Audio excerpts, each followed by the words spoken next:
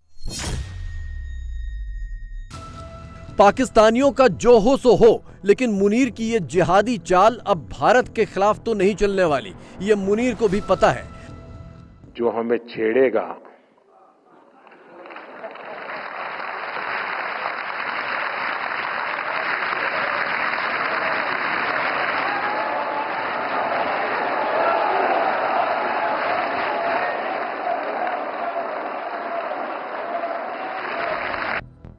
नरेंद्र मोदी दुनिया के किसी भी कोने से बोले, पैगाम आसिम मुनीर और 25 करोड़ पाकिस्तानियों तक पहुंच ही जाता है। नाम लें या ना लें, पाकिस्तान और मुनीर को पता है कि 7 मई की सुबह से लेकर 10 मई की सुबह तक पाकिस्तान में जो हुआ वो दोबारा कभी भी किसी भी पल शुरू हो सकता है। पाकिस्तानी आवाम भले ही मासूमियत से पूछती रहे कि हमने भारत को कब छेड़ा, लेकिन मुनीर जानता है कि उसने शेर की मांद में हाथ डालने की गलती कर दी है। जिहाद और इस्लाम के नाम पर पहलगाम में खून की नदियां बहाई, 26 हिंदुओं का धर्म पूछ पूछ कर कत्लेआम करवाया। और जब भारत ने इंतकाम लिया तो कश्मीर की आड़ में मुनीर छिपने की कोशिश करने लगा। कश्मीर में अपने भेजे आतंकियों को फ्रीडम फाइटर कहकर दुनिया की आंखों में धूल झोंकने की नाकाम कोशिश करने लगा। We stand firm with the Kashmiri people. What India tends to term as terrorism is in fact the legitimate struggle. I pay tribute to the Shuhada and to those who continue to struggle. Pakistan will always continue to provide political, diplomatic and moral support. बेशर्मी देखिए कि पहलगाम और operation सिंदूर के नाम पर भी मुनीर ने अपनी झोली भर ली, खुद को फील्ड मार्शल घोषित कर लिया, शहबाज शरीफ से इस्लामिक देशों में अपनी शान में कसीदे कढ़वाए, अपनी फौज का बजट 20% बढ़ा लिया और अब पाकिस्तान का सर्वे सर्वा बन बैठा कि अब आसिम मुनीर साहब कोई बड़ा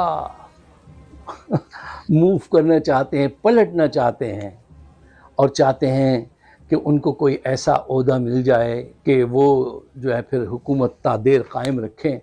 क्योंकि बहुत सारे ममालिक वो कह रहे हैं कि भाई हम तुमसे इस बेस पे बात नहीं कर सकते कि तुम वहाँ के ज़बरदस्ती के फील्ड मार्शल हैं। मैं तो वो कहता भी नहीं, जर्नल हैं आप। ये कब तक ट्रंप की तारीफ़ के साथ चलेंगे? पहली बात तो ये यार, ट्रंप ने इनकी तारीफ़ कर दी है तो क्या उससे हुकूमत चलती रहेगी? कब तक रहेगी ताज़ा ये तारीफ़? मुरझा जाएगी। मुनीर का बढ़ा हुआ बजट और उसकी बढ़ी हुई ताकत पाकिस्तान को बहुत भारी पड़ने वाली है, ये पाकिस्तानियों को भी पता है। लेकिन खौफ ऐसा है कि मुनीर का नाम लेने की हिम्मत किसी में नहीं है। बजट पर चर्चा के दौरान पाकिस्तानी सांसद डिफेंस बजट पर एतराज तो जता रहे हैं, लेकिन इसका ठीकरा भी बेचारे शहबाज शरीफ पर ही फोड़ रहे हैं। आप तो डिफेंस बजट बढ़ा रहे हैं, बहुत अच्छी बात है। मोदी, हिंदुस्तान के मोदी हमारा वो तो उदून मुबीन है, वो तो हमें कभी चैन से नहीं छोड़ेगा। दो बड़े बड़े लोग आज तक मोदी का नाम नहीं ले सकते, इतनी हिम्मत नहीं है उनमें। बहुत अच्छा किया है, इससे भी डबल ट्रिपल कर दे, लेकिन पैसा आएगा कहाँ से स्पीकर साहब? इंडस्ट्री तो आपकी है नहीं, फिर कर्जा लेंगे, फिर डिफेंस का बजट बढ़ाएंगे। अच्छा, असलहा बनाता कौन है? या अमेरिका या जर्मनी या फ्रांस? तो अगर असलहा भी हम इंपोर्ट कर रहे हैं, दाल भी इंपोर्ट कर रहे हैं, बिकी हुई चीनी दोबारा इंपोर्ट कर रहे हैं, तो ये पैसा हम किसकी जेब से निकाल रहे हैं? अगर कोई आइडिया है, विल बी वेरी ग्रेटफुल। अगर फाइनेंस मिनिस्ट्री हमें बता दे कि ये जो गरीबों पे टैक्सेस लग रहे हैं, ठीक है, मालदार पे भी लग जाता। आपको पता है कि जो बड़ी बड़ी गाड़ियां हैं, मरियम बाजी की, बिलावल भाई की, उनकी गाड़ियों पे हमने 40% टैक्स कम कर दिया इस बजट में। पाकिस्तान ऐसे नहीं चल सकता। पाकिस्तान में मुनीर को टक्कर देने की हिम्मत सिर्फ इमरान खान ने दिखाई थी, वो भी अपनी छीनी हुई सत्ता की खातिर। लेकिन मुनीर ने उनकी बोलती भी बंद कर दी। इमरान ब्रिगेड को अमेरिका से बड़ी उम्मीदें थीं, लेकिन ईरान सौदे के बदले में ट्रंप ने मुनीर के हर गुनाह माफ कर दिए।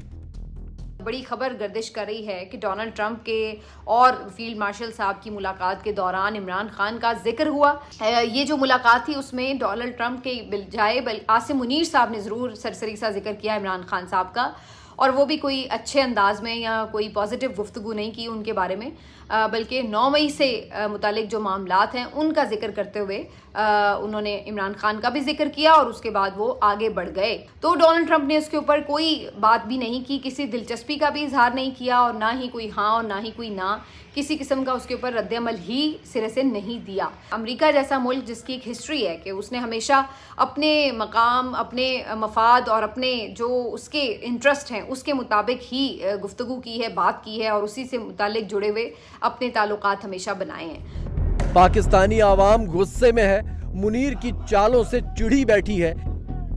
इसीलिए मुनीर फिर से खुलकर इस्लाम करने लगा है। अब ये पाकिस्तानियों को तय करना है कि उन्हें जिहादी लॉलीपॉप चाहिए या फिर भविष्य की थोड़ी बहुत आस। Verse 249 from the Surah Al-Baqarah, "Kam min fiyatin qalilatin ghalabat fiyatan kaseeratan bi'iznillah." और अब खबर आसमानी प्रहार की। सैलाबी संकट से देश के 25 राज्यों में हाहाकार है। हिमाचल में इस वक्त सबसे ज्यादा हालत खराब है। मंडी में फ्लैश फ्लड की चपेट में कई गांव आ गए हैं। अलग अलग इलाकों में लोगों के बहने की खबर है। सैलाबी अटैक से लोगों के घर मकान तबाह हो चुके हैं। ब्रिज टूटकर मलबे के ढेर में तब्दील नजर आ रहे हैं। कुल्लू, मंडी, कांगड़ा में सबसे ज्यादा तबाही है। उत्तराखंड में भी लैंडस्लाइड का कहर जारी है। महाराष्ट्र, गुजरात, यूपी, बिहार, हरियाणा, मध्य प्रदेश में अलर्ट है। भारी बारिश और लैंडस्लाइड के चलते पहाड़ी इलाकों में सैकड़ों रास्ते बंद हैं।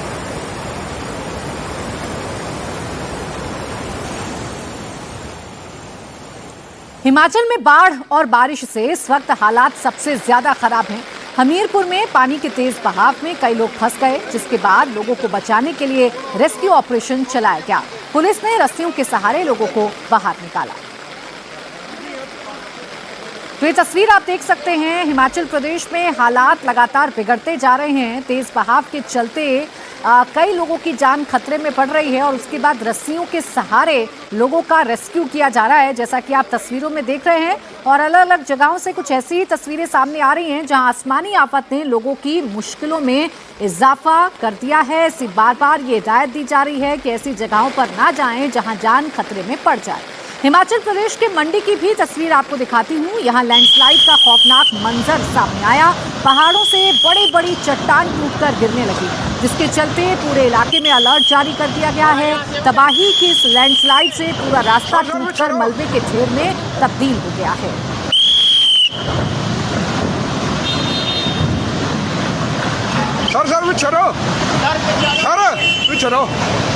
मंडी में देर रात भारी बारिश हुई, जिससे तबाही हो गई। सैलाब के अटैक में करसोग इलाके में 7 लोगों के बहने की खबर है। बादल फटने के बाद अचानक पानी के तेज प्रहार से पूरा गांव बह गया। रेस्क्यू ऑपरेशन जारी है। एक की मौत हुई है और 7 लोग लापता बताए जा रहे हैं।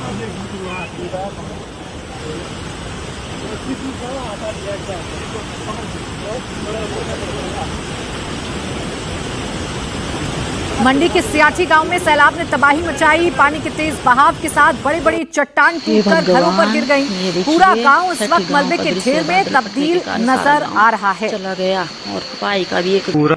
हे भगवान, ये देखिए सठी गांव का दृश्य। बादल फटने के कारण सारा गांव चला गया और पाई का भी एक पूरा ही पहाड़ ही चला गया। पूरा का पूरा गाँव ही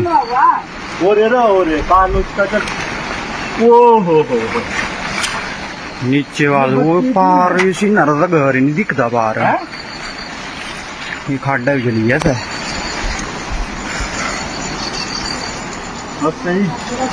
मैं बंदे बचिए।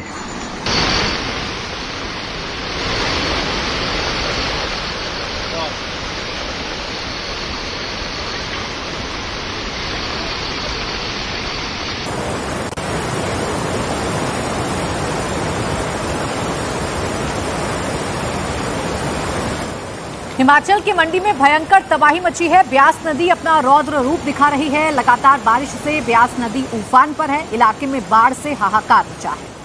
नदी के तेज बहाव से पुल टूट गया है। पानी का बहाव इतना तेज है कि वो अपने साथ भारी से भारी चीज को तिनके की तरह बहा दे रही है। बाढ़ के पानी की वजह से निचले इलाकों में भारी तबाही।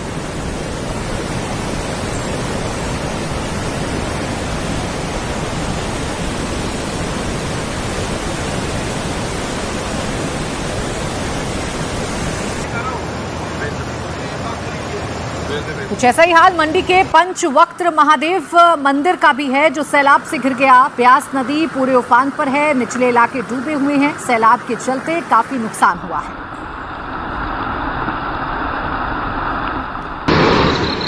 मंडी जिले के सैंज घाटी में फ्लैश फ्लड की चपेट में आने से 2 मकान बह गए। 9 लोगों के लापता होने की रिपोर्ट है। देर रात में अचानक सैलाब का अटैक हुआ। घर में मौजूद लोगों को संभलने का मौका तक नहीं मिला।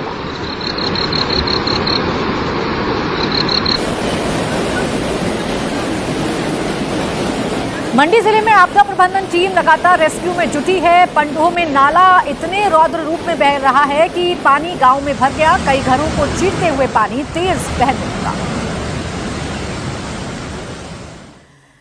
हिमाचल प्रदेश के बाद बात मध्य प्रदेश की, जहां छतरपुर में भारी बारिश के चलते हैरान करने वाली तस्वीरें सामने आई हैं। यहां जटाशंकर धाम पर पानी का झरना बहने लगा। पूरा मंदिर परिसर सैलाब की चपेट में आ गया और पानी में डूबने लगा।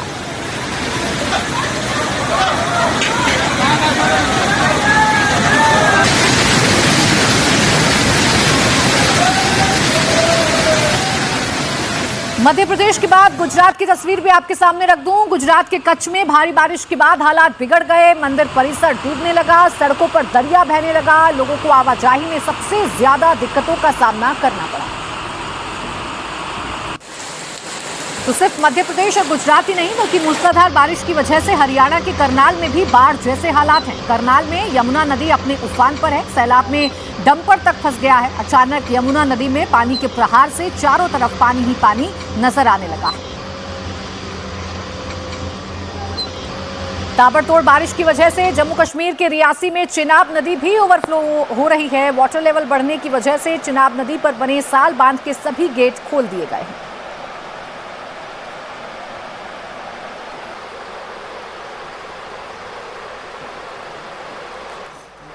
वहीं उत्तराखंड में भी चारधाम यात्रा सैलाबी अटैक से बाधित है। यमुनोत्री के रूट पर लैंडस्लाइड के चलते रास्ता बंद करना पड़ा। 600 से ज्यादा पैसेंजर रास्ते में फंसे हुए हैं।